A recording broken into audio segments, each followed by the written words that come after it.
Hello everyone, my name is Deepak Yadav and recently I have qualified Haryana Judicial Service Examination. First of all, I would like to thank Urmila ma'am. उनके guidance and support ने बहुत help की मेरी और आज मैं हरियाणा में जज लग चुका हूँ. सबसे पहले तो मैं आप सभी को ये बताना चाहूँगा कि हरियाणा से पहले मैं 2 राजस्थान के इंटरव्यूज़ दे चुका हूँ.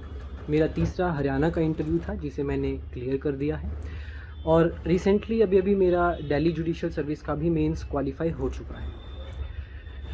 तो मैं इंटरव्यू देने नहीं जा रहा. सबसे पहली बात जो मैं इस अपनी जर्नी से आप सबको बताना चाहता हूँ वो यही कि मेरी जर्नी 5 इयर्स लॉन्ग की जर्नी रही है. मैं फेल भी हुआ पर मैंने हार नहीं मानी. आपको जो सक्सेसफुल पर्सन और आपके बीच में जो अनसक्सेसफुल पर्सन रहेगा उसके बीच में क्या डिफरेंस है? The basic difference is of your attitude. आपको अपना एटीट्यूड ऐसा बनाना है जो एक जज का एटीट्यूड होता है. सबसे इम्पोर्टेंट उस एटीट्यूड में क्या है? The attitude of not to quit. आप फेल होते हैं, अपनी कमियों से सीखिए और आगे बढ़ते रहिए. कभी ना कभी और जल्द आपका एग्ज़ाम ज़रूर क्लियर होगा अगर अपनी कमियों से सीख कर आप आगे बढ़ रहे हैं तो. इस एटीट्यूड में 2 इम्पोर्टेंट बातें हो रही हैं. पहली बात है पेशेंस. जुडिशियल का जो एग्ज़ाम है ये कभी कभी बहुत लंबा हो जाता है बिकॉज़ आजकल आप लोगों को पता है रिट्स भी लगती हैं, फिर एग्ज़ाम लंबा खिंच जाता है और कभी कभी पोस्ट्स भी नहीं आती हैं. That is why patience is the key. आपको धैर्य बना कर रखना है, लंबे समय तक बना के रखना है. पेशेंस के साथ साथ दूसरी जो इम्पोर्टेंट चीज़ चाहिए दैट इज़ कंसिस्टेंसी.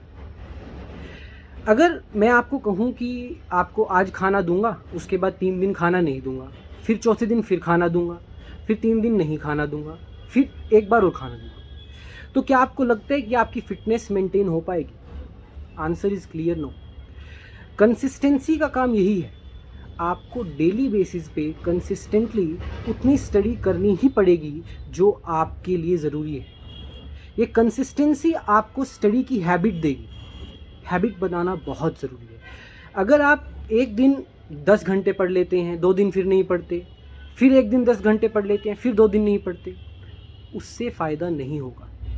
आपको कंसिस्टेंटली उसके लिए काम करना है. चाहे आप दिन के 7 घंटे दें, 8 घंटे दें, बट आपको उसे कंटिन्यूअस रखना है. आपको कंसिस्टेंटली उस पर काम करते रहना है. एटीट्यूड को बिल्ड करने के लिए एक इम्पॉर्टेंट बात होती है आपका थॉट प्रोसेस. ये बहुत इम्पोर्टेंट है.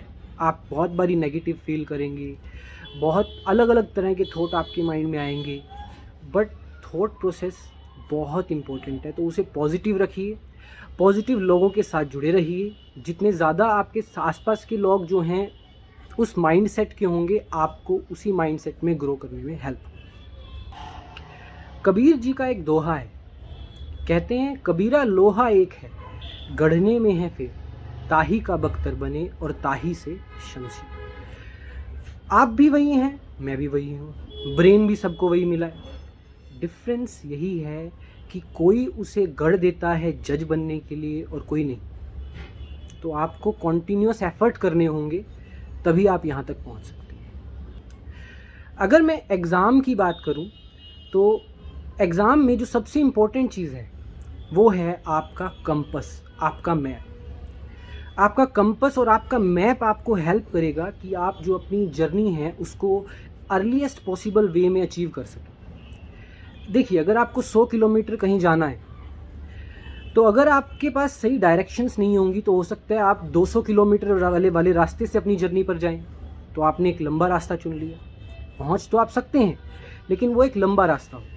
इसलिए आपका कंपस और आपका मैप बहुत ज़रूरी है. और क्या है आपका कंपस और मैप? आपका कंपस है आपका सिलेबस. आपको अपने सिलेबस को इतने अच्छे से देखना है, इतने अच्छे से देखना है कि वो आपके अंदर समा जाए. आपको प्रीवियस ईयर क्वेश्चंस पेपर को इतने अच्छे से देखना है, उनको इतनी बारी सोल्व करना है, इतनी बारी सोल्व करना है कि कहते हैं ना कि घोट के पी लिया आपने उस चीज़. क्योंकि आपका जो 70% एग्ज़ाम होता है वो आपके प्रीवियस ईयर्स में से ही आता है और आपका माइंडसेट प्रीवियस ईयर हेल्प करते हैं कि आपका माइंडसेट उसी टुवर्ड्स चलाएं जो कि एक एग्जामिनर चाहता है. तो प्रीवियस ईयर आपका बहुत इंपॉर्टेंट रोल प्ले करता है, आपका सिलेबस बहुत इंपॉर्टेंट रोल प्ले करता है। आपका कंपस तो समझ गए, मैप क्या है? आपका मैप है आपके टीचर्स। आपके टीचर्स आपको हेल्प करेंगे शॉर्टेस्ट पॉसिबल वे के अंदर आप किस तरह से उस जर्नी को अचीव कर सकते हैं। आप बुक्स में 50 जजमेंट्स देखेंगे, आपको क्या पता कौन सी इंपॉर्टेंट है, कौन सी पढ़नी है, कौन सी नहीं पढ़नी, कितना पार्ट पढ़ना है, कितना नहीं पढ़ना। ये सभी आपका टीचर बहुत ईजिली आपको प्रोवाइड करवा सकता है। वो आपको ईजिली गाइड कर सकता है कि क्या ज़रूरी है, क्या नहीं।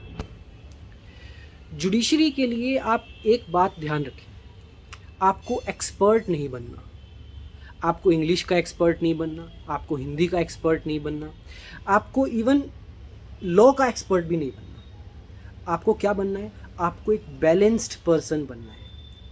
आपकी प्रिपरेशन में बैलेंस बहुत ज़रूरी है, चाहे वो लॉ की बात करो, चाहे इंग्लिश, चाहे हिंदी। मैंने देखा है बहुत सारे बच्चे लॉ के पीछे पड़ जाते हैं और वो इंग्लिश, हिंदी, जीके, जीएस को छोड़ देते हैं।